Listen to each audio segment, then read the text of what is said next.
Ok. Nous avons commencé à aborder ce message. Cela fait 2 dimanches. On va essayer de clôturer ça aujourd'hui parce que c'est un message très important et c'est prophétique par rapport à là où nous sommes entrés, là où nous sommes en train de partir. Dieu, à la fin de l'année, Dieu nous a beaucoup parlé. Dieu nous a déclaré des entités. Dieu a dit qu'il est tenté de nous remplir de la gloire que nous n'avons jamais expérimentée. Dieu est tenté de libérer les doxa, les shekinah, les kabod. Tout ce mot-là a été expliqué sur nous. J'aime ce Dieu-là. Et vous remarquez, si vous êtes en train de suivre bien le rythme, l'histoire mémorable de l'Église Impact, à tout moment que Dieu nous a parlé, il va faire ça. Il ne nous a jamais menti. Regardez l'histoire mémoriale. À tout moment que je suis venu ici, Dieu a parlé, bien-aimé. Dieu a toujours amené ce qu'il a dit à la réalité. Parce qu'il demeure un Dieu fidèle. Lorsque les gens deviennent des infidèles, le Dieu que nous servons demeure fidèle. Ce qu'il a promis, il l'amène toujours à la réalité. Et il nous a dit qu'il est tenté de libérer la gloire que l'Église Impact n'a jamais expérimentée. Ce texte, bien aimé, a été lu et expliqué dans quel contexte Dieu avait dit à Israël, je vais vous remplir d'une gloire sans précédent. J'ai défini ce mot-là, la gloire, les mots kabod, les mots doxa, les mots shekinah aussi a été invoqué. J'ai dit pourquoi a-t-on besoin de cette manifestation? Mais tout ça a été expliqué. Quand on parle de la maison, ici on parle dans 2 dimensions. Ça a été expliqué, mais quand on dit Dieu veut remplir cette maison, il fait allusion à quoi? Comment bâtir l'église pour que la gloire de Dieu puisse se télécharger? J'avais aussi abordé ça. Et on a commencé à aborder ce verset-là. Et ce verset est venu un verset phare. Et je vous ai démontré à la fin de l'année, la phrase-là, au milieu de la nuit, dans la Bible, cette phrase-là a été beaucoup de fois répétée. Ce n'est pas une phrase générique. Il y a une dimension, il y a une technologie qui est cachée. Quand Dieu dit au milieu de la nuit, il y a quelque chose. Je vous ai expliqué les transactions qui se font au milieu de la nuit. Même lorsque Dieu a voulu libérer Israël de 430 ans d'esclavagisme, la parole nous dit au milieu de la nuit. Israël a commencé à quitter Égypte, Georges, au milieu de la nuit. Et je vous ai démontré, bien aimé, au milieu de la nuit, dans la fermeture d'une journée, pour l'ouverture d'une autre journée, c'est au milieu de la nuit. C'est une zone de transaction. Et à ce moment-là, tous les esprits jouant un rôle important par rapport à leurs intérêts se mobilisent. D'autres esprits veulent maintenir les gens pour un esclavagisme encore d'une année, 2 ans ou 3 ans. D'autres esprits viennent imposer ce qu'ils ont de positif pour leur peuple, pour tout ce qu'ils veulent, au milieu de la nuit. Dites Amen. Et je vous ai démontré, bien aimé, même Satan, le diable, quand il a voulu tuer Jésus, c'était entre 9h du matin et 12h. Mais Satan a mené la nuit, les jours. On dit qu'entre 9h et 12h, il y a eu une obscurité. La nuit est entrée. Il y avait une noire. C'est le moment où il y a eu une transaction de la mort de Jésus-Christ. Et je vous ai démontré comment les choses se passent. J'avais expliqué ça. Apôtre Paul, dans ce texte-là, il a été jeté en prison, mais avec son collègue Silas. Et la parole dit qu'au milieu de la nuit, ils ont commencé à prier et à chanter des louanges à l'Éternel. Et l'onction, le doxa, la gloire, bien aimé, est descendue. Kabod est descendu. Et je vous ai expliqué, bien aimé, quand dans la Bible on dit aïe kabod, on dit que la gloire est partie. La gloire est bannie. Ça a été prononcé dans le contexte lorsque les Philistins ont volé l'arche de l'alliance. Ils ont amené cela. Israël a commencé à pleurer. Ils ont dit, aïe, kabod, ah, la gloire est partie. Parce que la gloire descendait à cause de l'arche. l'arche incarnée. L'arche représentait la présence de Dieu au milieu d'Israël. À tout moment que l'arche était là, tu peux poser des questions à Dieu, tu auras les réponses. Quand l'arche va à la guerre, la victoire était certaine. Quand l'arche touchait les eaux se séparaient en deux. Israël traversait. L'arche était quelque chose d'extraordinaire. J'ai beaucoup aimé. Déjà, je vous ai dit ça. Peut-être ici ou en Côte d'Ivoire. J'ai dit ceci. Dieu a dit, il arrivera un temps. Je vais unir Israël et Juda. Enfin, Israël et Juda seront ensemble. Ils seront unis. En ce moment-là, on ne parlera plus de l'arche. Parce que ma présence qui venait au travers de l'arche sera automatiquement au milieu d'Israël à cause de l'unité, à cause de l'harmonie. Vous voyez pourquoi je me bats toujours pour que l'église Impact reste unie. Une église où il y a des calomnies, il y a des divisions, non-respect mutuel. Dieu ne peut pas fonctionner. Parce que la nature de Dieu, c'est l'unité. L'éternel, notre Dieu, est un. Il est uni. Il n'y a pas de schisme. Moi, je suis choqué quand les pasteurs voient dans son église, celui-là et celui-là ne parlent pas. Il les laisse comme ça pendant des décennies. Ça ne marche pas. Ça ne peut pas marcher à l'impact. Parce que je sais. Dieu ne peut pas vivre dans un tel environnement. Mais voyez les miracles, même s'il y a des miracles, même si les morts sont ressuscités, ce n'est pas un problème. Dieu n'est pas là. Vous devez savoir comment la Bible fonctionne. Hein? Dieu a trompé beaucoup de gens, surtout les pasteurs. Pour une histoire vraie. Dans le désert Israël, Dieu a dit, je ne marcherai plus avec vous. Vous mourrez un par un dans le désert. Je ne serai plus avec vous. C'est fini. Mais pendant que Dieu a abandonné tout Israël, la manne continuait à tomber. Les miracles prenaient place. Si tu dis à ces gens-là, malgré tout ce que vous voyez comme miracle, Dieu vous a déjà abandonné, ils vont te gifler. Vous dites, mais qui fait le miracle ici? Dites Amen. Histoire vraie. Et j'avais lu avec vous un verset dans le livre des Psaumes qui dit ceci. Dans le désert, Dieu continuait à donner à Israël tous les miracles qu'il lui demandait. Mais à l'intérieur, là-bas, il a placé la mort. La mort. Quand la manne venait du ciel, tu mangeais la manne te tuait. Lorsque l'eau sortait du rocher, tu es content. Ah, Dieu me veut, c'est la mort. Mais Dieu ne pouvait pas éradiquer tout le monde du coup parce que Dieu savait. Ceux qui sont sortis de l'Égypte, tous ces rebelles, ils n'entreront pas parce qu'ils ne veulent pas changer. Ils ont maintenu leur mentalité de la barbarie du monde. Combien dans nos églises aujourd'hui, nous avons des barbares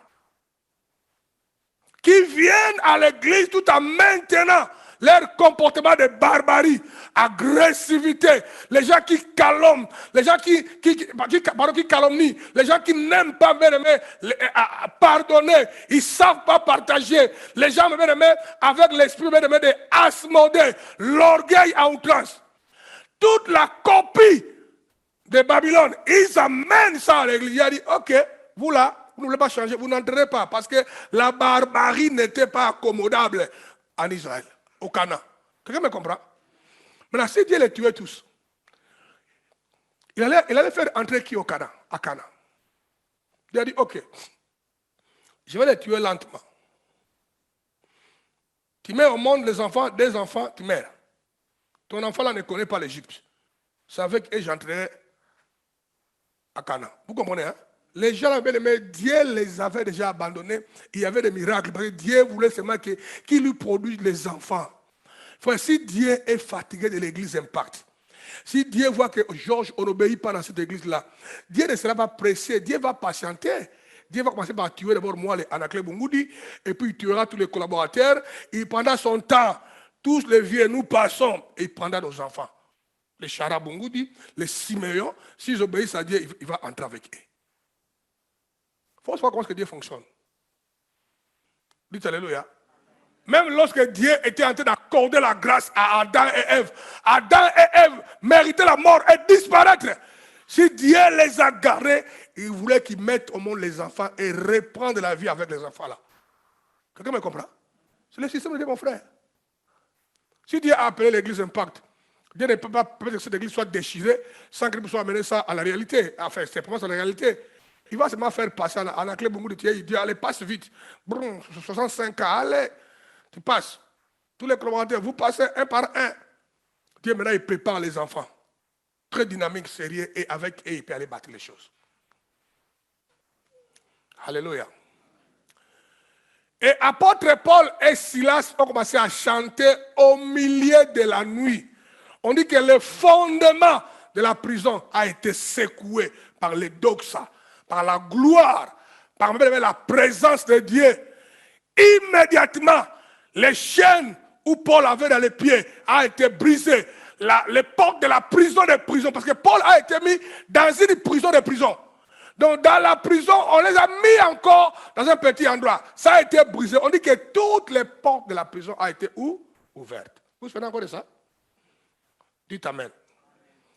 Et je vous ai dit qu'il y a 4 portes qui peuvent s'ouvrir quand la gloire de Dieu descend. Première porte, la porte de la foi. Je vais expliquer ça, la porte de la foi. Tu ne peux pas, bien-aimé, venir dans la maison de Dieu et gagner et vivre la gloire de Dieu, bien-aimé, sans la foi. On dit que quiconque s'approche de Dieu doit croire, doit avoir la foi que Dieu existe. Et il est le rémunérateur, ce qu'il invoque. Quand les Shekinah arrivent, ça va établir encore une autre foi dans ton cœur. C'est pourquoi Pierre a dit, Seigneur, s'il te plaît, augmente-moi la foi. Il y a une foi surnaturelle. Alléluia. Quand cela arrive, la foi, quand la foi là, arrive sur toi, Évariste, tu n'as pas peur. Hein? Je sens dans mon cœur, je vais prier pour que ce bâtiment-là soit soulevé et placé ici. Tu sentiras ça. C'est la foi qui ne connaît pas de limitation. Et lorsque la gloire descend, les portes de la foi s'ouvrent. Tout le monde voit ça? Deuxième porte, la porte des talents. Dis ma porte des talents. Porte des talents, des dons, l'habilité. Mais quand la gloire descend sur toi, tu vas développer des compétences, la créativité, les talents. Tu seras doué dans quelque chose, dans les domaines où Dieu veut se servir de toi, dans le business, dans la créativité, dans la prédication. Mais c'est ça que les gens oublient. Quand la gloire de Dieu, par le Saint-Esprit te touche bas, il y a la métamorphosition. Là, c'est là où on trouve les gens sans talent, sans compétence, sans éducation. Ils deviennent des monstres. Mais en esprit, vous ne comprenez pas parce que la gloire lui a touché. Et les portes s'ouvrent, portes de talent. Dites Alléluia. Lorsque la gloire de Dieu descend dans la vie de quelqu'un, ou dans une communauté, les portes des opportunités s'ouvrent. Fait, tu rencontreras des gens que tu n'as jamais pensé rencontrer. Dans les affaires, il y aura des opportunités. La progression. Fait, les portes des opportunités s'ouvrent. À un certain niveau, je me suis proclamé moi-même. Je me suis baptisé un nouveau nom, qui s'appelait les portes des opportunités. J'avais mis ce nom-là dans ma vie dans un contexte quelconque. Parce qu'à un certain niveau, j'étais devenu un champion de connecter les gens dans les mariages. Porte des opportunités. Dites Alléluia. Ça, c'est le mandat d'un leader. Oui, ça, c'est le leader. Beaucoup de fois, les païens ne comprennent pas ça parce qu'ils sont des ignorants. Quand tu lis dans la Bible, les plus grands patriarches de la Bible, les vrais patriarches, tu ne trouveras nulle part qu'un patriarche a laissé son enfant d'aller draguer une femme. Il n'y en a pas, frère. Un coup de foudre. Lis la Bible, il n'y a pas de coup de foudre dans l'Ancien Testament. Hein? Non. Oh, il a senti, tiens, mon cœur. Non, il n'y a pas le tien. Le tien, c'est n'importe quoi. Parce que le tien, elle est toujours à la chair. Toi, tu avais eu le tien, parce que regarde cette femme-là. Très jolie, mannequin, le tien. J'espère que le tien là restera à vie. Dites Amen. Parce que le coup de foudre del pêche, si tu as aimé, parce que la femme avait seulement des os, qu'on appelle chez nous à Lingala le Mikua. Quand la chair arrive, la viande, tu es mal à l'aise avec la viande. Mais les enfants de Dieu qui sont baptisés par le Saint-Esprit, que ce soit la viande ou la chair, nous savons la mutation. Quand c'est la chair, chair. La viande, c'est la viande. Chair, vous comprenez, hein? Mais dans la Bible, tu verras que beaucoup de gens se sont mariés par les intérêts. Je vais répéter encore cet enseignement dans les jours à venir à l'église. Quand je parle de ça comme ça en l'air, les gens ne comprennent pas très bien. Les intérêts évarissent. Dites Amen. Alors si tu es leader, à un certain niveau, tu éduques les gens. Tu connectes les gens. Dans le passé, je disais des bêtises. Je le dis plus. On a grandi. On est devenu un peu mature. Quand on est des enfants, on parle des choses. Maintenant, j'ai grandi. Hein? Maintenant, je n'ai plus comme quand j'avais 20 ans. Quand j'ai prêché à 20 ans, 30 ans. Maintenant, j'ai grandi un peu. Je disais ceci souvent. Je dis, dépendant que de moi, dans nos églises, il y a des mariages. Il fallait changer ça. Ça ne marche pas. Il y a des gens, quand tu vois, ils sont ensemble, il n'y a que des conflits, il n'y a que des guerres. Tu te poses la question, les deux là, comment ils se sont trouvés ensemble? Il fallait bouger, pour que les gens tombent dans la volonté de Dieu. Maintenant, je ne dis plus ça. Parce que j'ai grandi. Alléluia. Parce que j'étais fatigué de voir des couples avec des problèmes. Même des petits problèmes, mais inutiles. C'est pourquoi elle me disait... quand on avait 40 ans, quand moi j'avais dans les 40 ans, elle et moi on parlait, on discutait. Je lui disais, attendez, si je meurs aujourd'hui, tu vas te taper un jeune garçon moins âgé que toi. Et puis tu vas commencer à bouffer mon argent avec ce jeune homme-là. C'est ce que je lui disais. Je lui dis déjà, quand tu vas commencer à pleurer, mon mari de jeunesse, tu regardes s'il n'y a pas un jeune homme autour. C'est ce que je lui disais. C'est ce qu'elle m'a répondu. Elle m'a dit que tu es fou. Tu parles de toi. Si tu meurs, toi là, moi je ne me marierai plus. Je dis non, tu mens. Tu es encore jeune, tu es belle. Pourquoi tu vas te marier? Alors moi, ce que maman m'a donné, ça m'a beaucoup marqué jusqu'à aujourd'hui. Elle m'a dit, c'est passant la clé.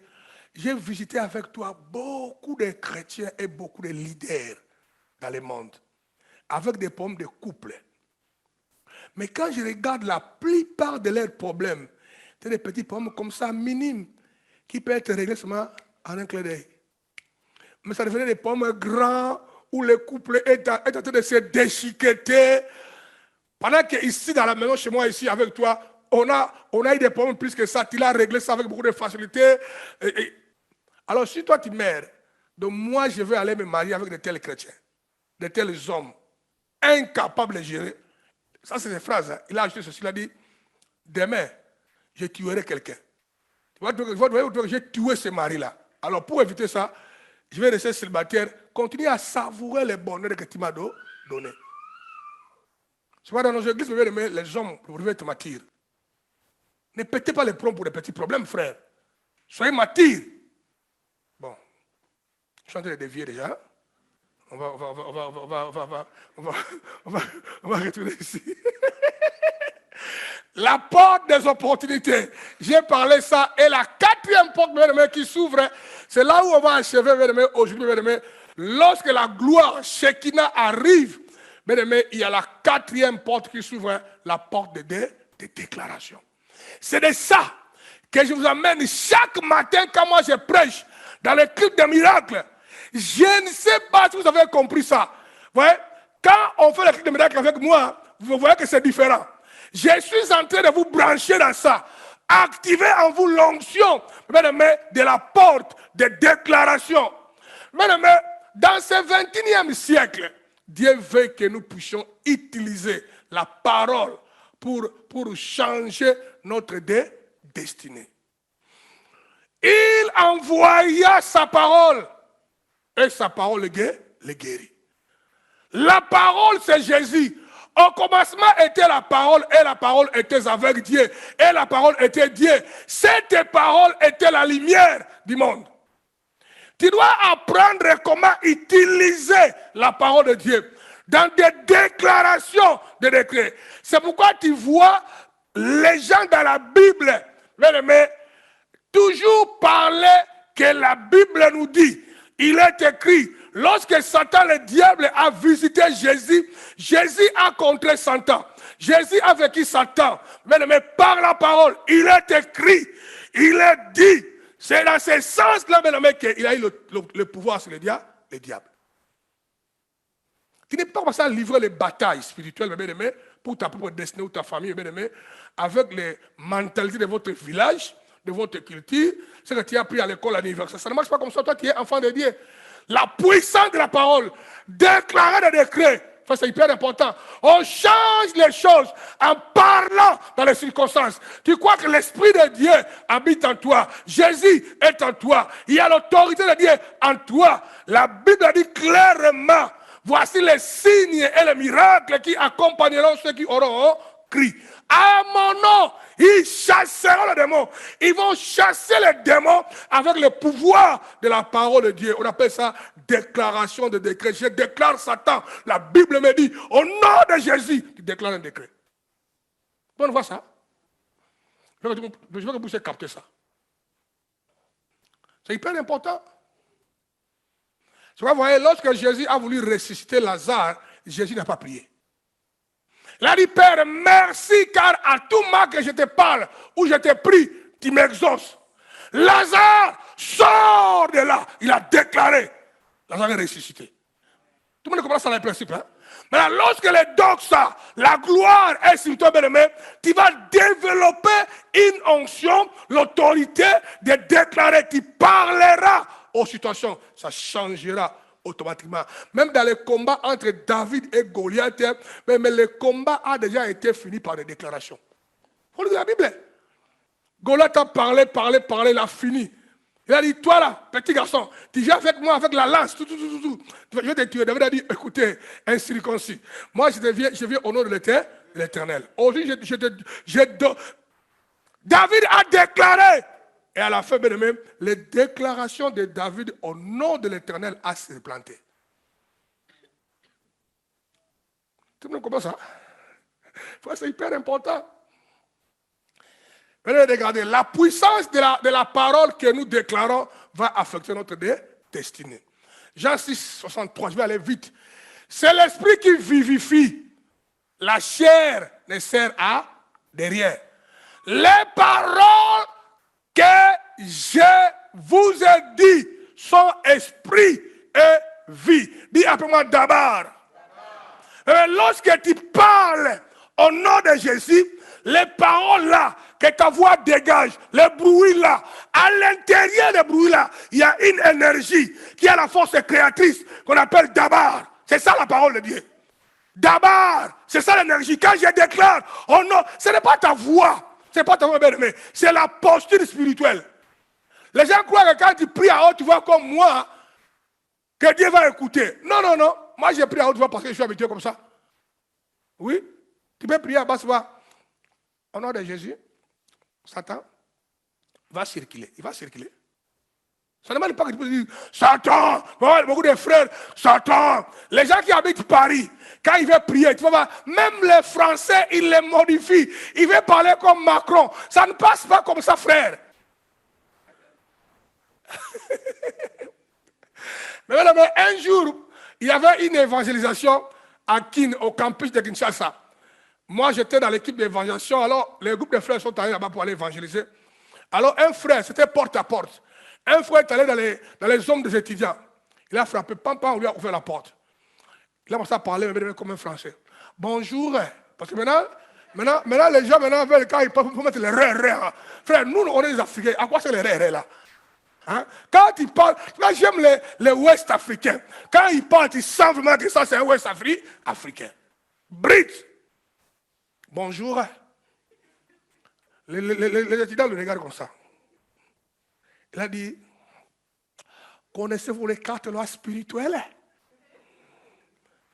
Il a commencé à essayer d'embellir les Français. Il a dit, sortez.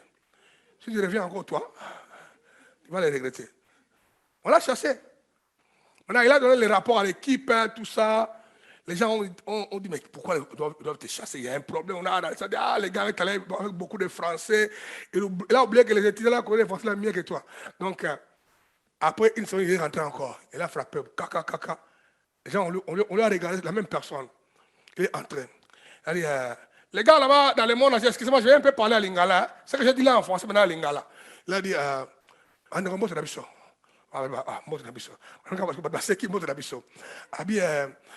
voulais vous enseigner ce livre-là. Connaissez-vous les 4 lois spirituelles? Les gens ont dit, mais on ne connaît pas. Avec Lingala, les gars, ça massé, il a gagné les gens. Les gens croient que, bien aimé, hier, je vous ai dit, enfin, pas tout le monde, je vous ai dit ceci, bien aimé, dans les choses de Dieu, il faut bouger la montagne là, sans la toucher. Il ne faut pas le bouger avec l'énergie charnelle. Ce travail, c'est un travail comment? Spirituel. Là, avec la chair dans le monde. Et Jésus a dit, l'esprit vivifie, donne la vie, donne la force. Ça n'a rien à voir avec la chair, hein, les méthodes humaines. Parce que les paroles que je vous enseigne, recevez ça. Cette parole, bien aimé, est esprit et vie. Dans la parole là, il y a la vie. Quand ça entre dans la vie de quelqu'un, ça crée, ça crée, ça crée, ça crée. Ouah, la vie émerge. C'est cette parole-là qui a fabriqué des gens comme nous, les Anaklé Bungoudi, qui n'ont jamais été à l'école, les gens même que le monde a rejeté, les gens sans talent et capacité. L'esprit est vie d'abord et ça nous a créé. Une énergie, une grâce nous a créé. Quand la gloire arrive, chapitre 18 des Proverbes, verset 21, la mort et la vie sont au pouvoir de quoi? De la langue. Quiconque l'aime en mangera le fruit. Si tu gères mal ta langue, moi c'est comme ici, ma tante qui habite en Iran m'a maudit. Moi je crois que rien ne marchera dans ma vie, hein, parce que mon père aussi, tu vois, cette maladie c'est une maladie familiale. Eh bien c'est ça que tu mangeras. Tu mangeras le fruit de ça. Frère, déclare de décret, je me libère. J'ai toujours pensé qu'un jour je vais mettre une caméra dans ma chambre. Caméra qui filme automatiquement. Parce que quand tu vas dans ma chambre, il y a les scénarios. Quand moi j'ai pris, frère, dans ma chambre, tu vois, frère, je refuse toute négativité. Moi, quand j'ai pris, je parle avec Dieu comme si je le vois. Et puis je le vois par la foi. Et quand je vois ça déclarer, frère, je refuse tous les liens familiaux. Je pense, Seigneur, je refuse. Je n'ai rien à voir avec la lignée de ma mère. Cette lignée que le diable a limitée. Je refuse les liens de mon papa. Je déclare, voilà ma destinée, voilà ma vie. Ben, je parle dans la situation. Je refuse de me hériter quoi que ce soit avec cette lignée-là. Moi, je me prends avec la lignée de Jésus. C'est la parole. Les paroles, la vie et la mort est dans votre langue. Oh, notre papa aussi avait les mêmes problèmes. Eh, maman, oui, mais là que tu connais ça, combattez ça.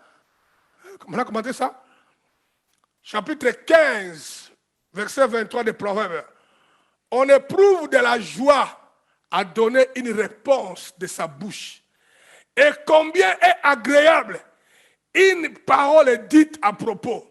Les paroles de votre bouche auront de l'impact ou les effets gouvernementaux que lorsque la gloire, le doxa sera sur vous.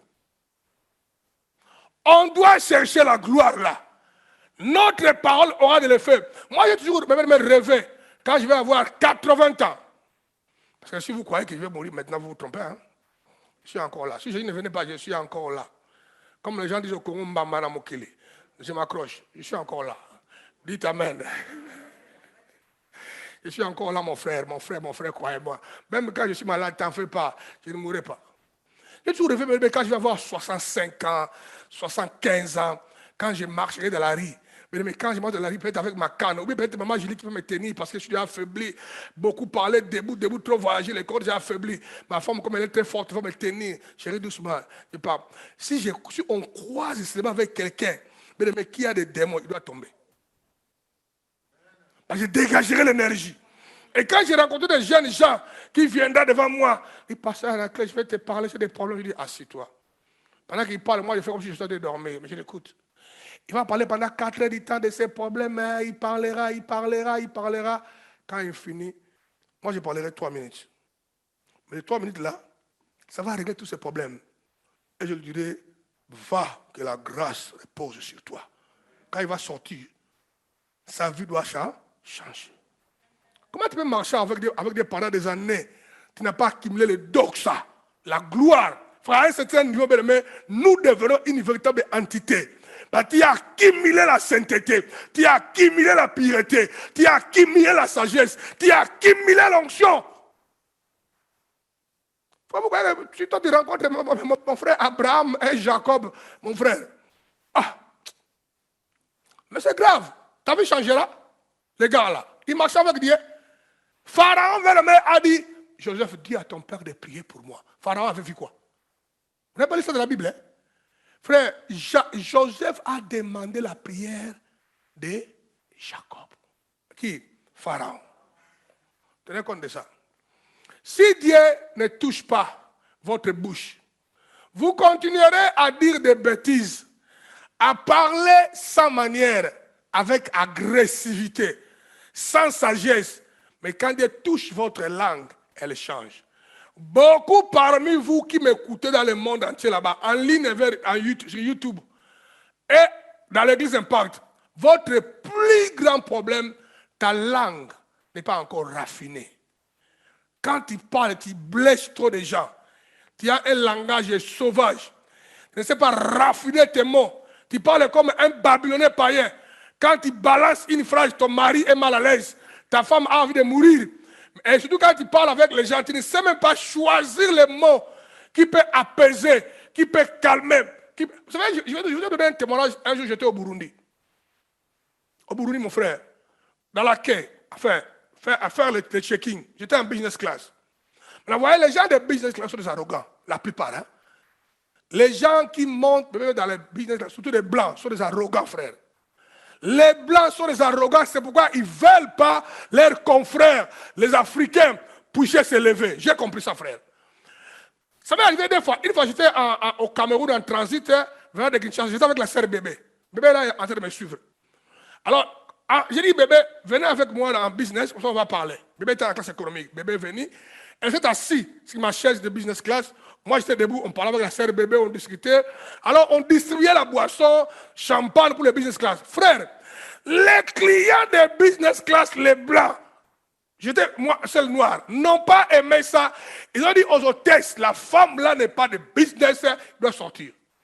La femme là m'a dit, mais je suis désolé, tout le monde se plaît, pardon. J'ai dit, mais c'est pas possible, elle est assise sur ma chaise. Et puis, dès que la fille il va rentrer chez elle, et les problèmes, ils ont refusé. Hein? Bébé a quitté le business, il est rentré là-bas, dans les coachs.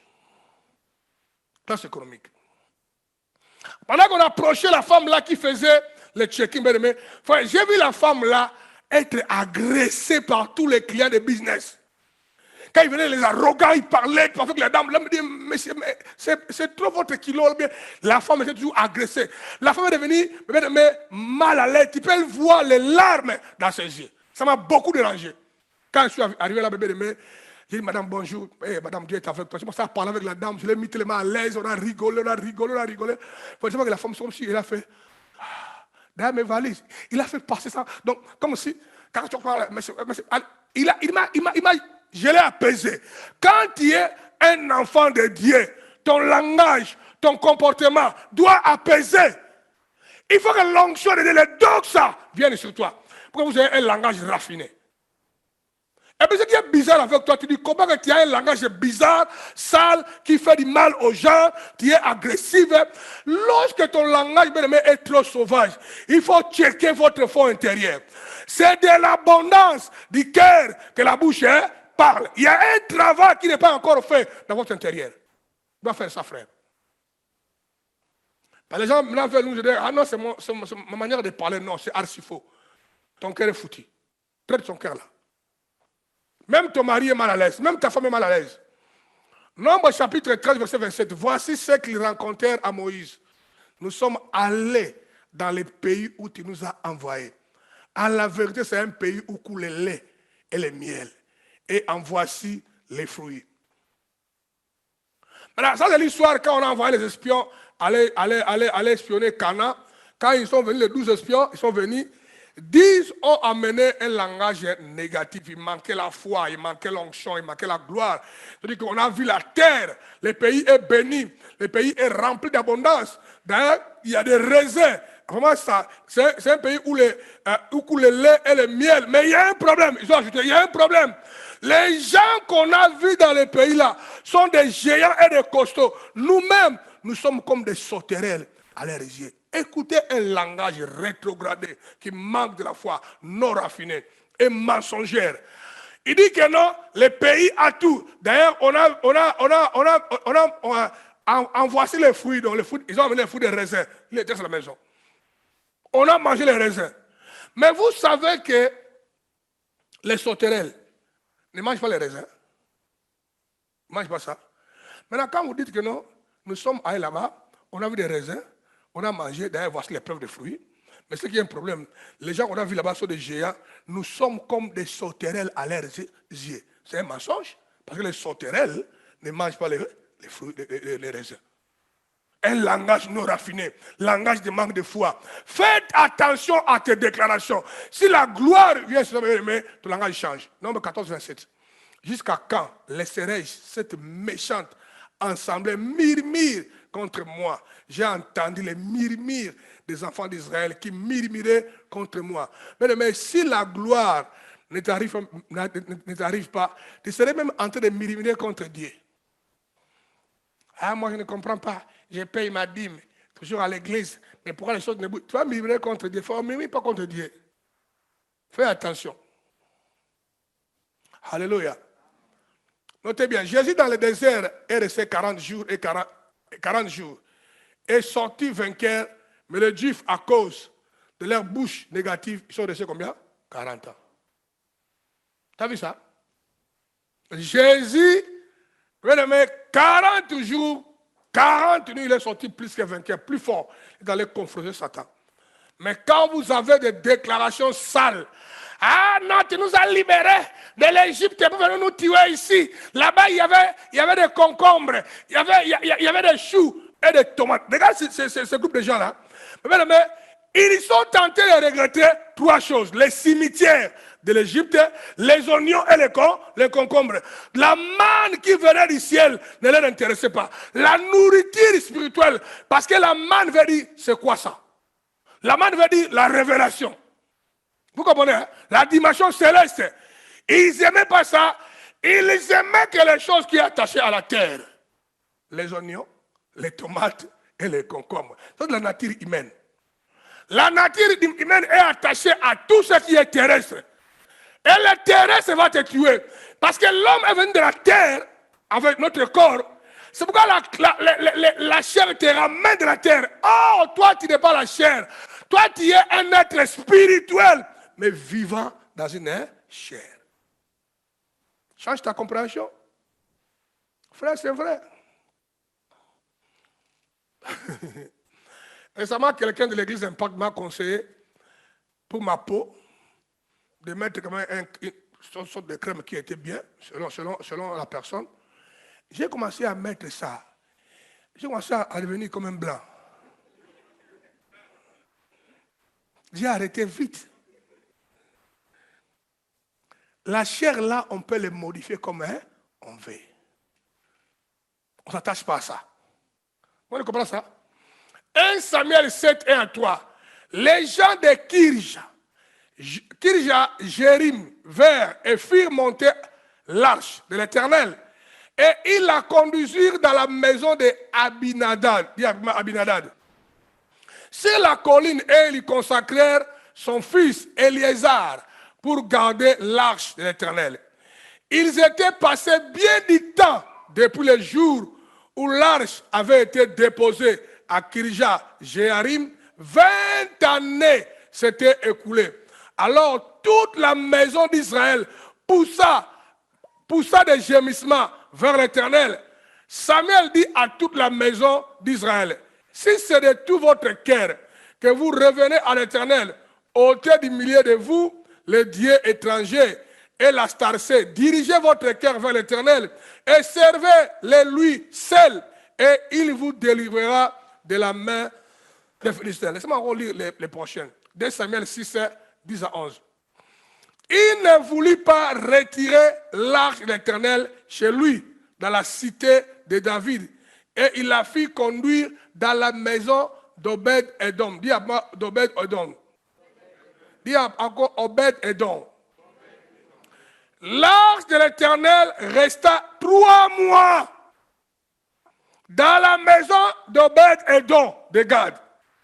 Et l'Éternel bénit Obed-Edom et toute sa famille. Frère, c'est extraordinaire, hein? L'arche est restée chez les gars là. C'est clair, non? 20 ans. Ça n'a reproduit. Frère, 20 ans. Dans la présence de Dieu. On doit faire très attention. L'église Impact est dans un mouvement spectaculaire. Les gens peuvent voir ce que Dieu fait dans cette église-là. Les vies des gens changent. Même socialement, les vies des gens bougent. Tu peux rester avec nous pendant 20 ans, là où la gloire coule, là où l'onction coule, là où Dieu parle, bien-aimé, mais rien ne bouge. Mais 3 mois seulement, bien-aimé, une famille a été totalement bénie. Dites Alléluia. On va essayer de voir pourquoi tout ça. Mais bien-aimé, vous devez savoir que pour le juif, l'arche de l'alliance représentait Dieu lui-même. Ici, on nous montre que Abinadab est resté 20 ans avec l'arche de l'alliance. Rien ne s'est passé. Ce qui veut dire que Dieu est resté dans sa maison pendant 20 ans sans qu'il ait expérimenté la gloire de qui? De Dieu. Tu as vu ça? Je me suis posé la question, les gars là, avec quel problème? Le gars là était tellement fou, malade, il n'avait jamais compris les buts de l'arche. Peut-être quand il voulait manger, il amène les assiettes de la nourriture, là, il les dépose sur l'arche. Il croit que c'est une question normale. Il mangeait sur l'arche, à un certain niveau, quand il veut peut-être aller quelque part, il va sauter l'arche, il le respecte. Il interagissait avec Dieu avec légèreté. Dis après, je m'engage de ne jamais interagir avec Dieu dans la légèreté. Dis à moi, je m'engage de ne pas s'habituer avec Dieu. Les gars là, Abinadab s'est habitué avec Dieu. La révérence à Dieu, il n'y avait plus dans son cœur. Il ne pouvait jamais expérimenter la gloire de qui? De Dieu. La source de la gloire était là. Dieu n'a pas envoyé la gloire. Hein. La source de la gloire, Évariste, était dans sa maison. La source de la gloire était dans sa maison. Mon frère David Chang-Wang à Île-la-Réunion. Tenez compte de ça. La source de la gloire était avec King à Paris. La source de la gloire était avec grâce à l'Égypte. La gloire était là. Mais il l'a réexpérimenté. 20 ans. Et pendant que je dis ça, ne m'écoutez pas comme un pharisien. Dis, est-ce que ce n'est pas mon cas? Depuis que moi je suis à l'Impact, les gens vivent la gloire. Je vous ai dit hier, mes bien-aimés, attention à l'esprit des gens. Dis à l'esprit des gens.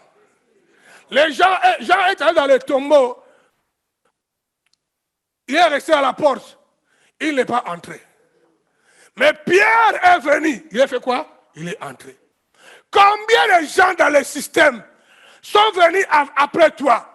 Leur connexion à la grâce de la maison qui coule à l'église Impact. Regardez leur vie. Leur vie est propulsée dans tous les domaines.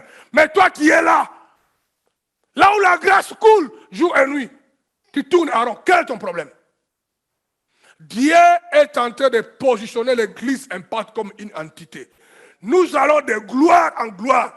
Nous continuerons à s'étendre. Dieu est en train de tendre nos tentes, nos cordes. Il nous met au large. Commençons par moi-même. Il nous met au large. Nous refutons de l'imitation. Pourquoi les gens qui viennent après, que ce soit spirituellement, dans tous les domaines, il faut que tu te dépasses? Quel est ton problème? Regardez. Comment peux-tu rester dans la même maison que Dieu sans que ta vie soit bénie ou prospère? La Bible nous montre que nous sommes le temple du Saint-Esprit. Dieu habite en nous. Pourquoi manquons-nous de la gloire de Dieu?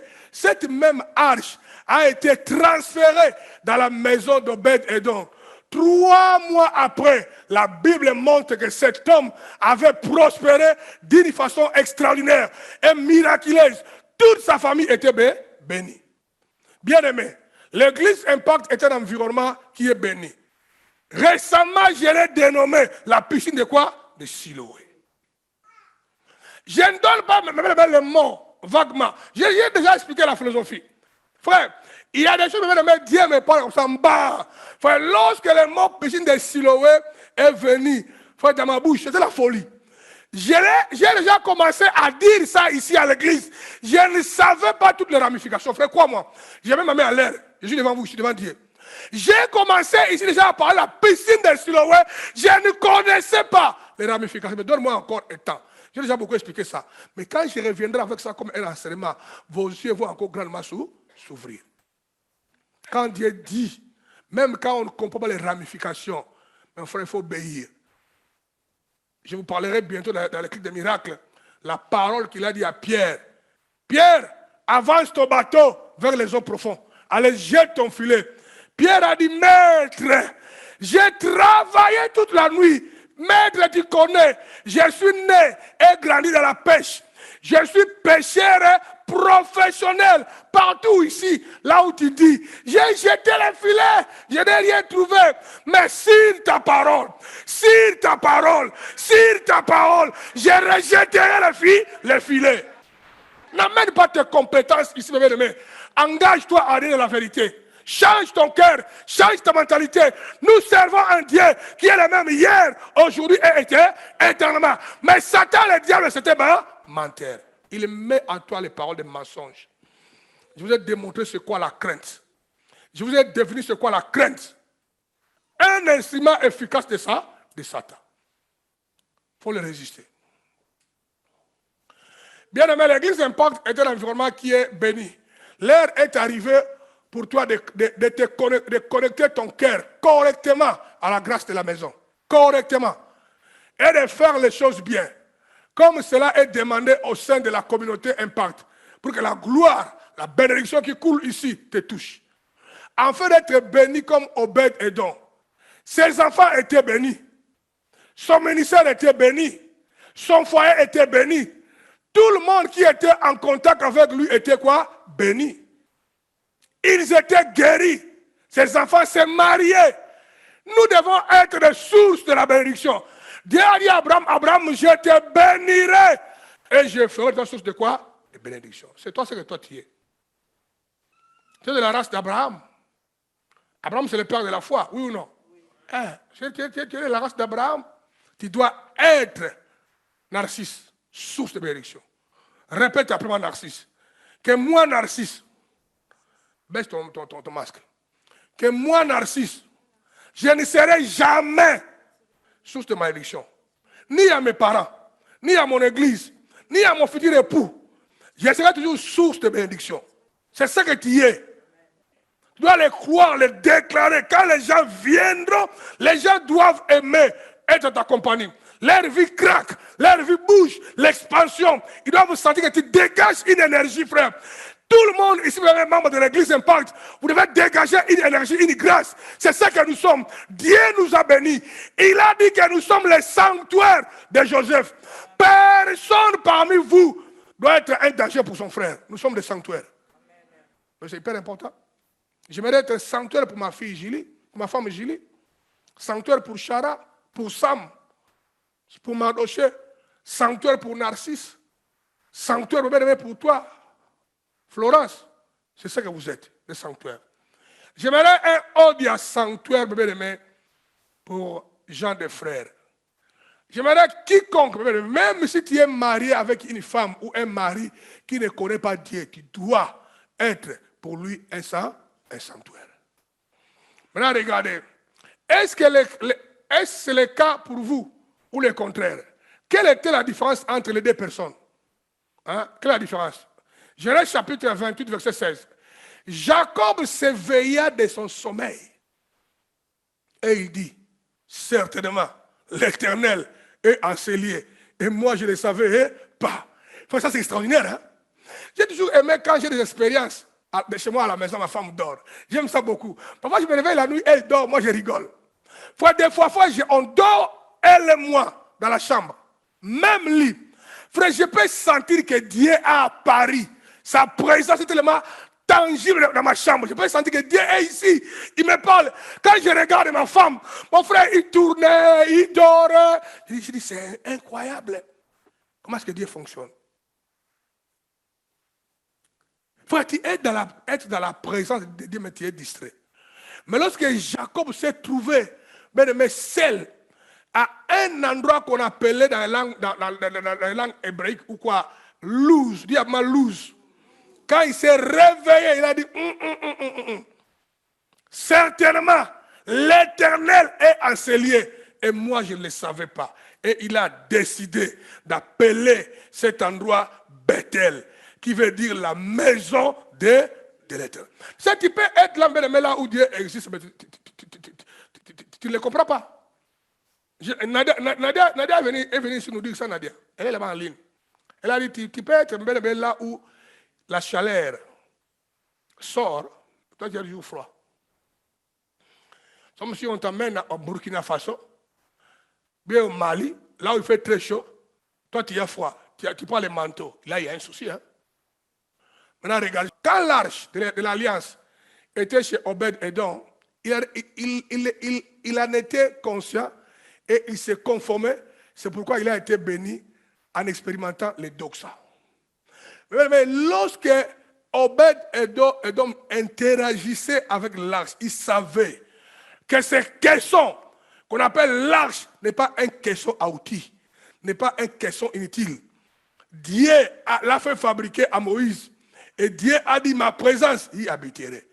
C'est pourquoi il a interagi avec son bien-aimé avec une haute estime. En se conformant au principe, Dieu l'a béni. Ephésiens 5,14, c'est pour cela qu'il était dit, réveille-toi, toi qui dors. Relève-toi d'entre les morts et Christ t'éclairera. Frère, il y a des choses que Dieu fait. Tant que tu as un sommeil spirituel, tu es endormi. Parce que je vous ai dit que, bien aimé, je vais aborder les enseignements sur le réveil bientôt. Hein, Dieu l'a imposé. Vous vous souvenez encore de quand je commençais à parler, hein? Dieu nous a imposé ça. Il y a des gens dans nos églises, ils ont les esprits endormis. Ils sont là où Dieu agit, là où la main de Dieu agit, mais ils ne voient pas, parce que leur esprit intérieur est endormi. Mais ils font les activités, intercession, ah là là là, broca, Toyota Suzuki, mais endormi. Endormi. C'est pourquoi Dieu doit te réveiller. Et je déclare, réveille-toi, toi qui dors. S'il y a un membre de l'église Impact au travers de la terre qui m'écoute, qui a l'esprit endormi, je maudis cet esprit-là et je déclare votre réveil à l'esprit dans le nom de Jésus. Que la puissance de la résurrection vienne sur toi. Que Dieu te touche de la tête aux pieds. Que toutes les forces de ténèbres, de malédiction qui te rendent captif tombent maintenant au nom de Jésus. Tu dois te réveiller pour entrer dans ta destinée. Sur base de ce verset, on voit Abinadab avait la présence de Dieu avec lui.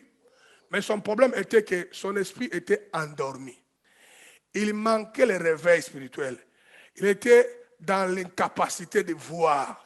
C'est pourquoi il n'a pas expérimenté la gloire de Dieu qu'on appelle les doxa. Si tu les compares avec Obed, je vais te prier pendant une minute. J'ai ton cahier, ton bic par terre, s'il te plaît. Dis Seigneur, réveille mon esprit. Dès que ta présence est à côté de moi, dans les bus, dans la voiture, dans l'église, je dois sentir, rends-moi sensible. Dis que je refuse l'esprit endormi. Réveille mon esprit. Prie le Seigneur, prie à haute voix. Prie là où tu es en ligne. Parle là où tu es. Tu peux bien parler, prie. Demande à Dieu, réveille mon esprit. Réveille mon esprit. Je refuse l'esprit endormi. Parle à Dieu, s'il vous plaît. Parle à Dieu. Ta présence, Père de gloire, dans le nom puissant de Jésus. Je refuse, Père de gloire, de faire toutes ces activités, Père de gloire, d'être là, alors que je ne suis pas là avec nous, alors que je refuse de faire toutes ces choses. Mais Père de gloire, dans le nom je refuse de négliger ta présence, Seigneur. Je refuse, Seigneur, de m'habituer à ta présence, Seigneur, éternel. Je veux honorer ta présence, honorer, Seigneur, éternel, la encore mes yeux, Seigneur, réveille mon esprit, Seigneur, éternel, je refuse de passer à côté de ce que tu es en train de faire, je refuse de passer à côté de ta présence, Seigneur, de ta gloire, de ta présence. Je veux encore, Seigneur, saisir ce que tu es en train de faire, saisir ce que tu es en train de faire, je veux être sensible à ton esprit, Seigneur, éternel, cette attention, cette éveil, Seigneur. Amen. Dans le nom de Jésus. Amen. Qu'est-ce qu'il y avait dans l'arche de la... Qu'est-ce qui amenait la présence? Parce que l'arche était un caisson. Ce qui me donnait l'arche, la gloire, la présence de Dieu, c'est ce qui était à l'intérieur. Quelqu'un me comprend? Dis Amen s'il vous plaît. Qu'est-ce qui était dans l'arche? Modeste Sempiolo, Modeste Kundi. Qu'est-ce qui était dans l'arche? Mon frère Kianvu à Kinshasa. Qu'est-ce qui était dans l'arche? Ruth à Abidjan. Qu'est-ce qu'on trouve dans l'arche, mon frère Loba, mon frère Guédao? Voilà les choses qui étaient dans l'arche qu'on doit considérer avec beaucoup d'attention. Hébreux chapitre 9, verset 4. Renferma l'autel, dans l'arche, renferma l'autel d'or pour les parfums. Et l'arche de l'alliance entièrement recouverte d'or. Il y avait dans l'arche, regardez, dans l'arche, un vase d'or contenant la manne.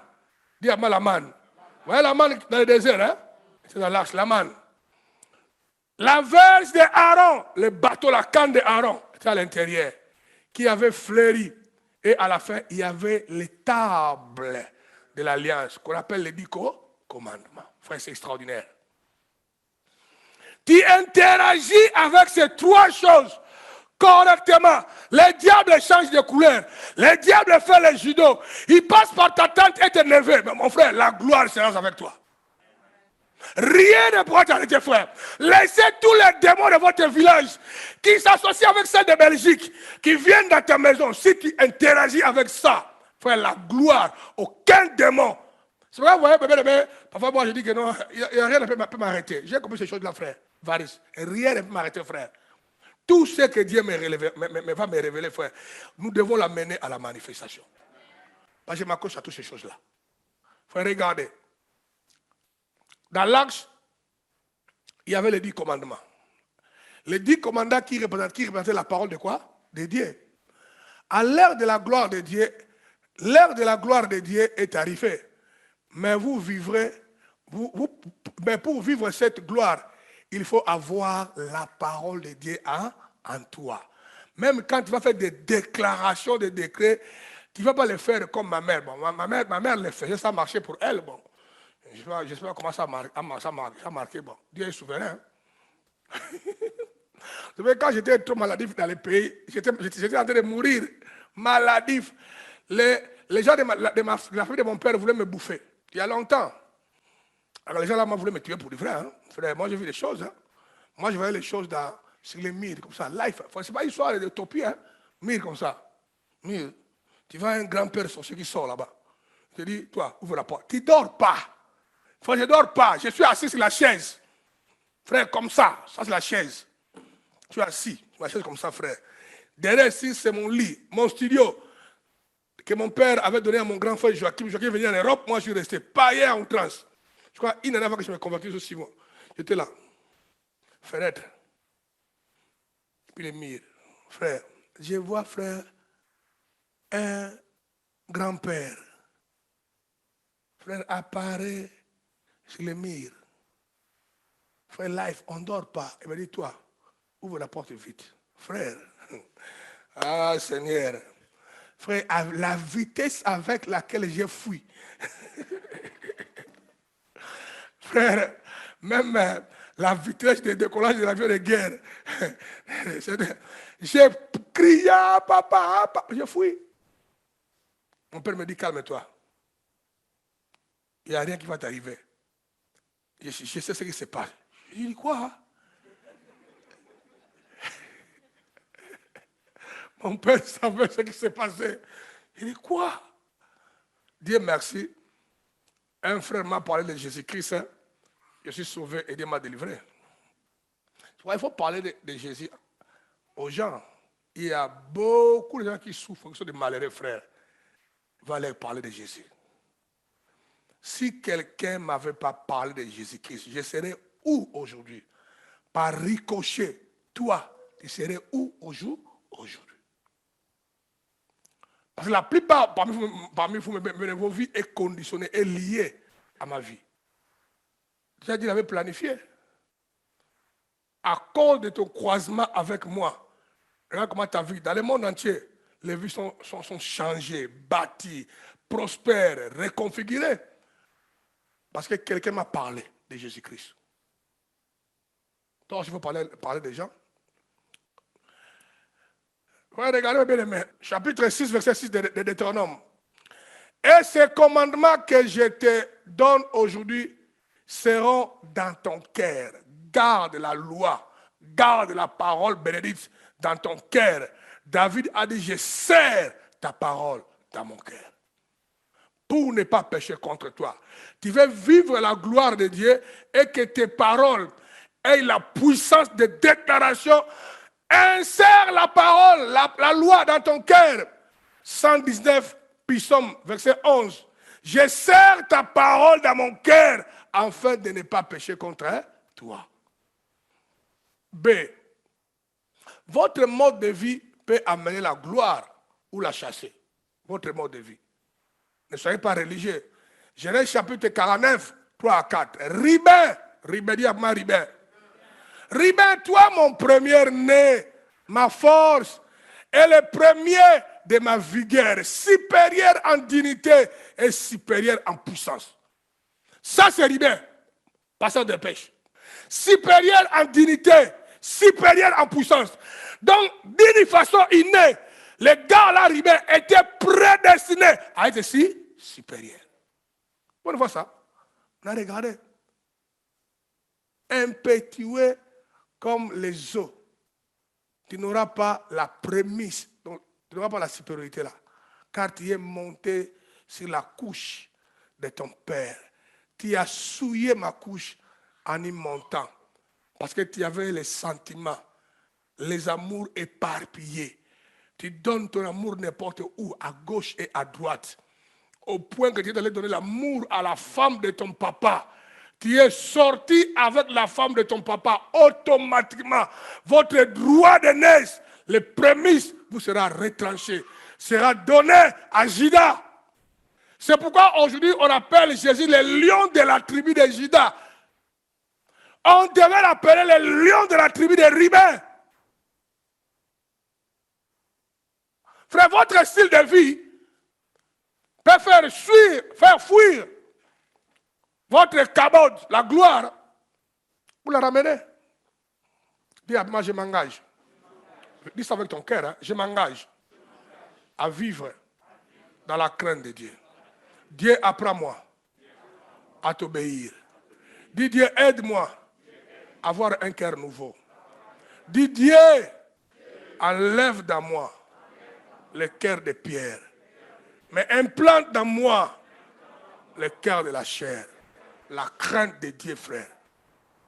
C'est super important. Est-ce que tu me comprends? Vous allez remarquer que Jacob prophétise pour ses enfants, mais le péché de Ribin était pour lui un obstacle. C'est, dans le livre de Jacques, la parole de Dieu nous dit, ne vous bornez pas seulement à écouter la parole de Dieu, mais mettez-la en pratique. Celui qui pratique la parole verra quoi? La gloire de Dieu. Verra la gloire de Dieu. La loi de son Dieu est dans son cœur. C'est pas ne chancelle point. J'aime ça, frère. Si la loi est dans ton cœur, quand tu soulèves les pas, avant de les poser, toi tu les poseras. Mais or, Dieu a pris ça, il a posé ça au bon endroit. Quand tu vas, Dieu le guidera. Mais l'air pas ne chancellera jamais. Tu sais pourquoi? La loi de Dieu est dans ton cœur. Maintenant, écoutez la parole de Dieu, Roger, avec le feedback. Dis à moi feedback. Je vous ai démontré pourquoi Jean, arrivé à la porte des opportunités, à la porte de sa gloire, à la porte de sa destinée, pourquoi il n'avait pas entré? Parce que Jean avait oublié la parole. Vous vous rappelez ça? Jésus leur avait dit, le Fils de l'homme sera arrêté, maltraité, puni et tué. Mais le troisième jour, il sera quoi? Ressuscité. Jean a bloqué, maltraité, puni et tué. Il a oublié de ressusciter. Jean a commencé à croire que non, on a volé le corps de Jésus. Parce que les Babyloniens, les païens ont payé, ont corrompu les gens pour faire la publicité. Le corps de Jésus est volé. Mais Jean devait savoir, il ne devait pas oublier. Mais Pierre assis, le maître nous a dit que le troisième jour, il sortira du tombeau. Ce que le diable veut, te voler la parole. Mais le diable n'est pas intéressé des pêches, de ce que tu possèdes. Le diable n'est pas intéressé à ce qu'Anaclet possède. Il n'a même pas besoin de ça. Le diable est intéressé à ce que tu connais. S'il te vole la connaissance là que tu as, ce que tu as, toi-même, tu lui donneras ça. Dites alléluia. Est-ce que Dieu a réellement dit? Il a volé à Adam la connaissance. Et Adam lui a donné l'univers entier, la terre entière, et il lui a donné la supériorité pour que Satan domine sur lui. Il faut tenir compte de ça. Hein? Le monde entier est sous l'emprise de Satan. C'est l'homme qui a donné ça à Satan. C'est l'homme, frère. Il faut connaître qui tu es. Dis Seigneur, donne-moi la force à s'attacher à mon identité. Il faut que tu aies une identité en Christ. Tu dois aimer, tu dois savoir qui tu es. Ne perdez pas qui tu es, frère. Même quand l'environnement change, Annie, tu dois savoir qui tu es, Annie, dans le Seigneur Jésus-Christ. Ne le perdez pas. Si le diable peut te voler, ce que tu connais toi-même dans un plateau à nord, tu lui donneras ce que tu as. C'est ça le problème, frère. C'est le problème, frère. Et tout le monde dit après moi, merci Dieu. Pour ce qui s'est passé le 21 juin 2020. Vous savez, bien aimé, le 21 2020, l'Impact avait un combat. On devait savoir qui nous sommes. Vous comprenez? Si on avait oublié ça, aujourd'hui, on ne serait pas ici. Le diable allait nous voler tout ce que nous possédons. Les choses qu'on vit aujourd'hui, Évariste, Roger, on allait perdre ça. Heureusement, Dieu est bon, il est miséricordieux. Il a remis les choses en place. Nous avons découvert, oh mon Dieu, mais c'est quoi ça? Mais nous sommes ça, mais pourquoi il faut céder ça? Ça nous a sauvé la vie. C'est pourquoi jour et nuit, quand j'ai pris la nuit, ou la mer, j'ai les larmes aux yeux. Moi, je pleure souvent. Frère, moi, les natifs, je ne pleure pas. Les gens peuvent mourir. Tu ne verras jamais rarement faire couler les larmes. Hein? Non, c'est rare. En tout cas, moi, j'ai pleuré, en tout cas, j'ai pleuré quand ma sœur est morte. Celui qui est venu avant moi. Depuis ce temps-là, je ne pense pas que j'ai déjà pleuré quelqu'un. Je vous dis la vérité de ce que je suis. Mais frère, mais quand je pense à Dieu, quand je prie, je vois la grandeur de Dieu, ce que Dieu fait, frère. Je pleure comme un enfant. Les larmes, je ne peux pas les contenir, frère. Je pleure devant mes enfants, je pleure devant ma femme. Quand je pleure pour la gloire de Dieu, frère, je pleure devant n'importe qui. Ce que les gens pensent de moi, ça ne m'intéresse pas. Parce qu'il y a des gens qui sont même forts devant Dieu. Même quand Dieu lui amène les émotions pour faire couler les âmes, il montre les gros dos devant Dieu. Les gens irresponsables et ignorants, ils ne peuvent pas vivre la gloire de Dieu. C'est ce que David a dit à sa femme, Mika. C'est pourquoi ton père n'est plus au trône. Mais c'est moi. Parce que ton père n'a pas compris ça. Son père voulait la royauté, tout ça. David a dit, quelle royauté, allez, tiens, et là, jeté les manteaux. Les gars ont dansé, salut puissance à notre Dieu. Alléluia. Mon frère, les gars à quatre danses. Je voulais trouver un mot en français, je n'ai pas trouvé, je dis ça en anglais. Les gars a dansé, a bougé son bassin. Salut puissance à notre Dieu. Alléluia. Frère, quand cette femme-là, ignorant et insensée, Jézabel, a dit à David, toi, comment un roi, tu peux danser comme ça, torse nu, devant le peuple. David a dit, c'est pourquoi ton père n'est plus au pouvoir. Parce que ces choses-là, il ne les connaissait pas. Devant Dieu, il n'y a pas les gros dos. Devant Dieu, tout le monde doit être plus bas. Et Dieu a honoré David. Il a rendu cette femme-là stérile. Il a dit, David, ce n'est pas bien pour toi d'avoir un bébé avec une telle femme. Il te fabriquera encore des enfants comme elle-même. Ils sont de vrais frères. Il a bousillé sa matrice. C'est comme ça. Il faut regarder, il faut aider. Si vous voulez la gloire de Dieu, obéissez à sa parole. En la lisant chaque jour, sans oublier la vie de prière journalière. Dans l'arche, il y avait la manne. Dis-moi la manne. Mais la manne représente cette révélation qui amène des solutions pendant les déserts. Les déserts, où faire les gâteaux?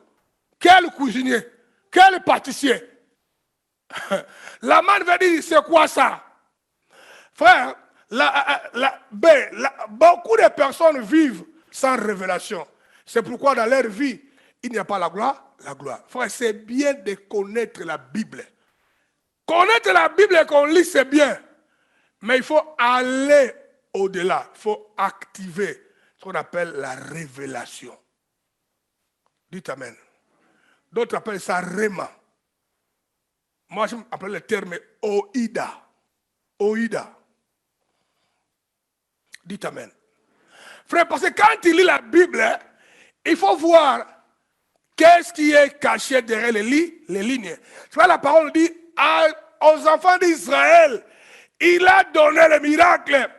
Mais à Moïse, il a montré les voies. Donc, il a donné la révélation des choses qui sont cachées derrière les lignes. Quand il y a un miracle qui est opéré, les gens disent, oh la manne, l'eau est sortie. Mais Moïse lisait les choses cachées derrière les miracles. On appelle ça les voies, odos. Hier, Elvis a parlé de ça, odos.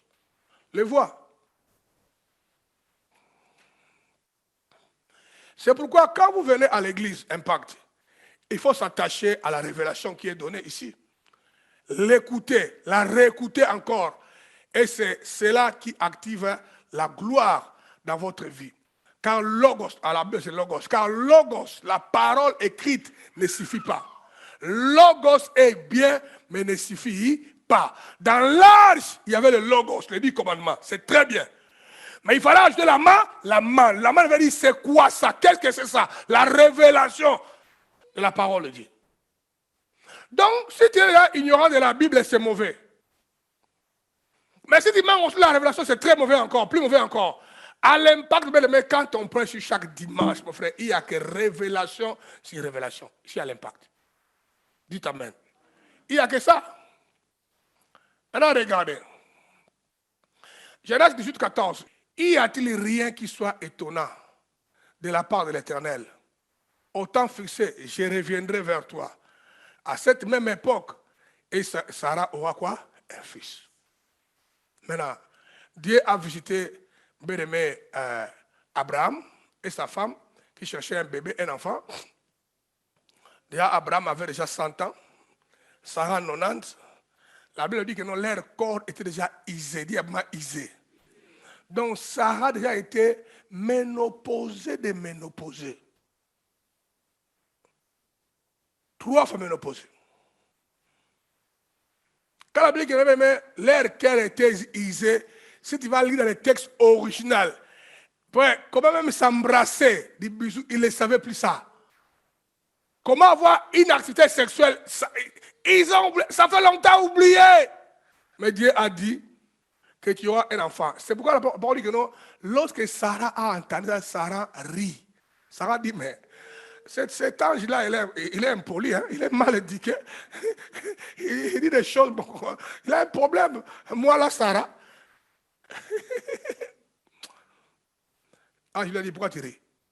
Sarah aussi mentait, il a menti. Non, je n'ai pas ri, mais tu as ri.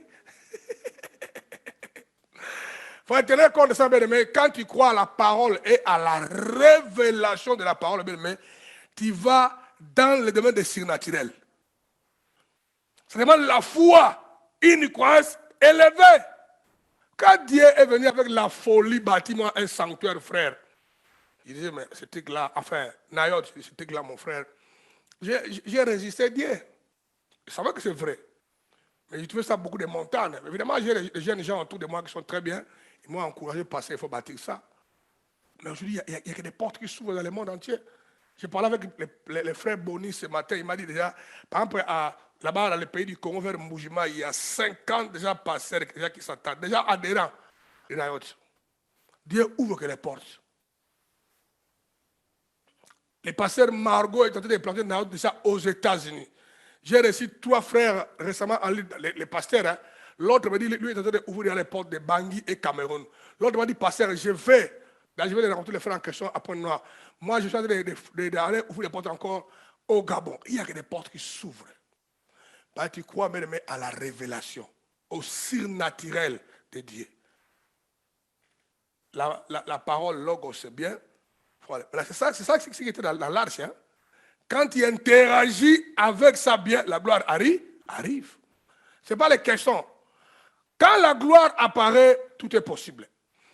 Quand la gloire arrive, tout est possible. Rien n'est impossible. Quand on doit continuer à demander à Dieu la gloire. Car rien n'est impossible à qui? À Dieu. Point C. Votre situation actuelle, c'est pour manifester quoi? La gloire de Dieu. Dieu a dit ça même pour le cas de Lazare. Vous savez, sans Jéricho, Josué serait un leader sans voix. C'est Jéricho qui a marqué la vie de Josué. Quand il lit Josué, c'est lié à Jéricho. C'est Jéricho. Et sans Goliath, personne n'aurait connu qui? David. Tout Israël a connu les gars à cause de quoi? De Goliath. Au point que, mon pasteur Delpech, Saoul, à cause de Goliath, Saoul déjà connaissait David. Il savait son père, Jessé. C'est lui qui a envoyé les gens d'aller chercher David chez Josué, chez Jessé. David jouait sa guitare. David portait ses armes. Avant que David aille à la guerre contre Goliath, David, les gars là, Saoul a donné à David ses armures. David a dit non, ça c'est trop lourd mon frère, ça je vais tomber, ah non, ça va étouffer. David a refusé. Mais à cause des rencontres de David et Goliath, Saoul a découvert David différemment. Parce que lorsque David venait, j'aime ça beaucoup, David venait avec la tête de Goliath. David venait avec la tête de Goliath par les cheveux. Là, il avait des sangs partout. Hein. On dit que Saoul l'a regardé. Il a dit, toi, de qui tu es fils? Qui est ton père, toi? De qui? Tu es le fils de qui? Oh. Mais à peine quelques mois, toi, tu as envoyé les gens dans la maison de mon père. Tu connaissais l'adresse, les rues et les quartiers. J'ai joué pour toi la guitare, pour que les démons te quittent. À peine avant d'aller à la guerre, toi et moi, dans ta maison, on a parlé. Donc, mais quand la gloire est sur toi, il faut que quelque chose se passe. Les gens vont commencer à dire que tu as touché du fétiche. Sur les Africains aiment beaucoup les mots fétiche. Il faut regarder ça. Regardez D. Vous vous souvenez dans Jean chapitre 11, verset 39, la mort de Lazare. Jésus dit, ôtez la pierre. Marthe, la sœur du mort, lui dit, Seigneur, il le sent déjà, car il y a 4 jours qu'il est mort. Jésus a dit, Marthe, t'ai-je pas dit, si tu crois, tu verras la gloire de Dieu? Amène-moi à la tombe. Quand la gloire de Dieu arrive, Mantilla, le surnaturel prend place. Je te garantis, mon frère, cette maladie qui t'embête là ne t'amènera pas à la mort. Dieu est en train de te libérer de ça. Je le déclare et je le prophétise dans le nom puissant de Jésus. Que la puissance de la résurrection tombe sur ta vie et te guérisse totalement. Dites Amen. Que les médecins donnent leur diagnostic du cancer, de quoi que ce soit. Ce n'est que des noms. Mais le nom de Jésus est élevé au-dessus de tout ce qu'on appelle un nom. Nous déclarons la puissance du nom de Jésus dans nos vies. Il y a beaucoup de gens aujourd'hui qui ont des projets morts, des mariages morts, des visions mortes, des santé mortes. Mais je vous dis que quelque chose est en train de se passer à l'église Impact, car Dieu est en train de libérer les doxa. Il a fait de nous des entités. Verset 40, Jésus lui dit, si tu crois, tu verras la gloire de qui? De Dieu. Il a dit à Marthe, verset 43, Jésus cria d'une voix forte, Lazare, sors de là. Ça c'est notre point. Déclaration de décret. Lazare, sors de là. Si tu as le logos, la parole attachée à toi, tu marches avec ça, à ma sœur Bénédicte. Si tu as la révélation, tu t'accroches. Parce que la révélation demande de la folie. Hein. La révélation, On te dira que ça c'est la chaise. Mais quand il y a une révélation, on te dit que non, ça c'est la table.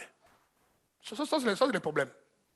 Parce que Dieu appelle les choses qui n'existent pas à l'existence. Quand Dieu dit c'est la table, toi tu fais quoi? Tu crois?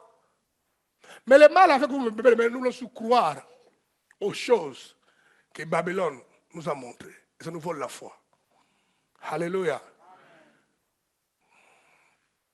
J'ai beaucoup aimé, quelqu'un m'a envoyé une vidéo, enfin il a envoyé à ma femme une vidéo, j'ai quand même beaucoup ça le matin. Quand ma femme a vu la vidéo là, elle a dit, c'est quoi encore? J'ai dit non, mettez-la, on va écouter ça, la vidéo là. C'était 5h du matin, on a mis ça. Quelqu'un a donné un témoignage, il a dit que non, ils étaient nombreux dans l'avion, un groupe de gens dans l'avion s'agitait, l'avion allait tomber. Alors tout le monde criait, je n'ai pas fait le testament, je vais faire quoi? J'ai crié. Mais il y avait un petit garçon là qui était mineur, il est resté calme. On lui a dit, oh, toi tu comprends ce qui se passe dans l'avion là? Il a dit, oui, je comprends. L'avion est en train de vouloir tomber. Mais pourquoi tu es calme comme ça? Il a dit, oh, j'ai dit une chose. Vous voyez le pilote qui conduit l'avion là? C'est mon papa. Il ne voudra pas que moi je meure. Le gars a dit, ça c'est Jésus pour nous. J'ai dit, ça c'est intéressant ça. Dites amen. Laissez l'avion s'agiter. Mais celui qui conduit l'avion, c'est votre Jésus. C'est votre Seigneur, c'est votre Maître. Faites-lui confiance. Faites-lui confiance. Et votre foyer s'en sortira et retrouvera la vie. Et vos finances vont revenir à la vie. Verset 44.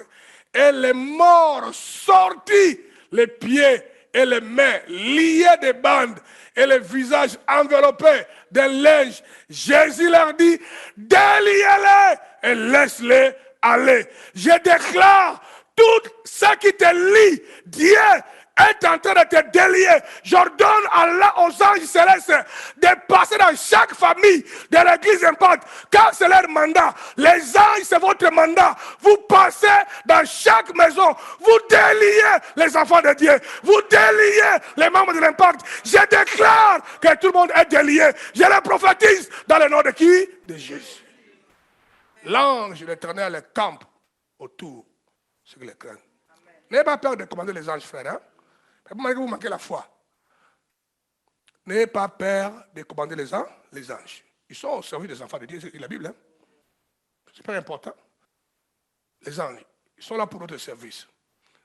Ici, celui qui était mort est revenu à quoi? À la vie. Ses yeux étaient bandés, couverts, pour qu'il ne les voie pas à sa destinée et ce que le Seigneur était en train de faire pour lui.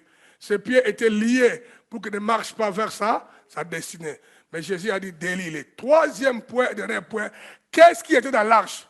Les bâtons de Moïse qui représentaient quoi? L'autorité. Dis-moi l'autorité. Ça c'est hyper important, l'autorité. La grâce de la maison, source de quoi? De bénédiction. Nombre 17, 1, 4, vous avez compris. L'Éternel parla à Moïse et dit, tu les déposeras dans la tente d'assignation, devant les témoignages, où je me rencontre avec vous.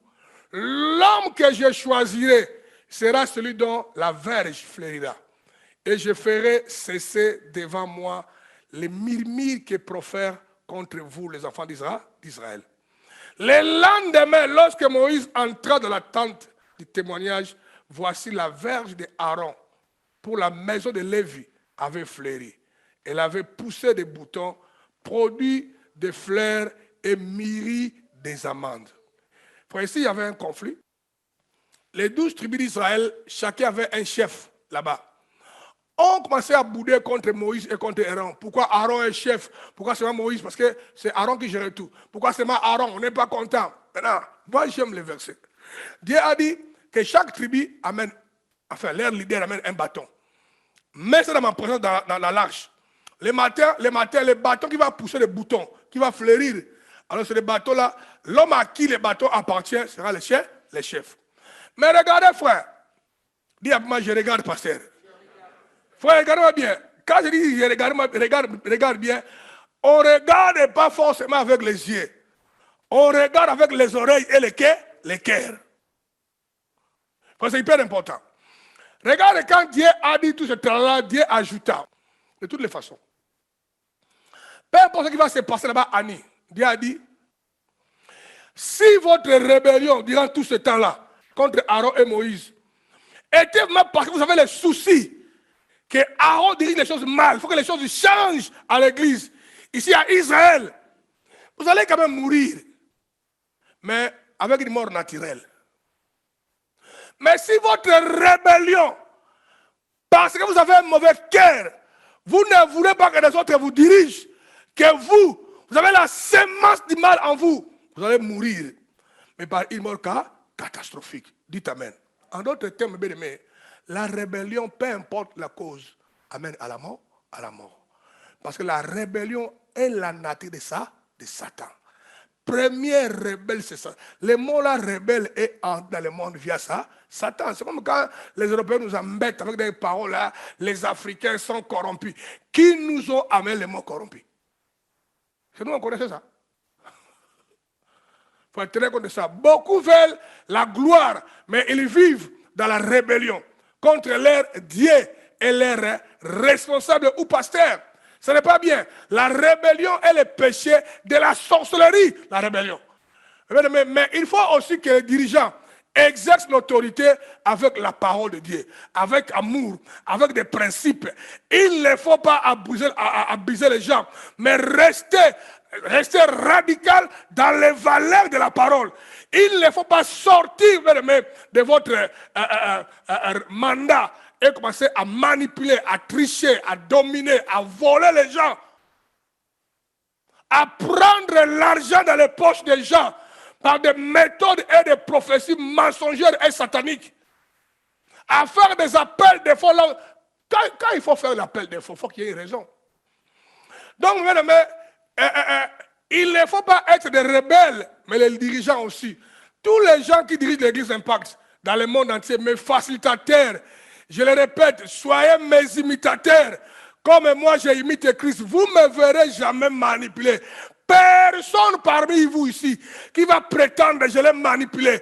Personne parmi vous ici dans le monde entier m'a déjà entendu ouvert ma voix pour lui demander l'argent. Personne ici qui peut prétendre que dans ma vie je lui ai manipulé. Il n'y a personne qui m'a aimé.